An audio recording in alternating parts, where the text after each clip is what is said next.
And the gameplay in this one is pretty simple, but what's really interesting is the way that the scoring works. But in order to play this game, players are just going to get dealt 3 cards to them face down, and then you're going to be creating a draw pile with the remaining cards.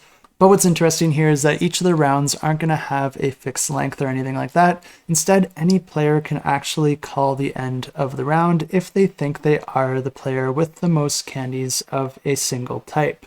Of course, if they're not ready to do that, they can just take their turn as normal, which just allows them to draw a card either from the top of the discard pile or blindly from the top of the draw deck, and then add that to their hand and then discard one of their other cards. You're always just going to have 3 cards in your hand, but of course each of the cards can have images of candies of different values, and you're just trying to accumulate the most of a single type. And once you feel like you are in a good position, you can call the end of the round. And if you did call the end of the round and you do have the most candies of a particular type, that's going to earn you 2 points.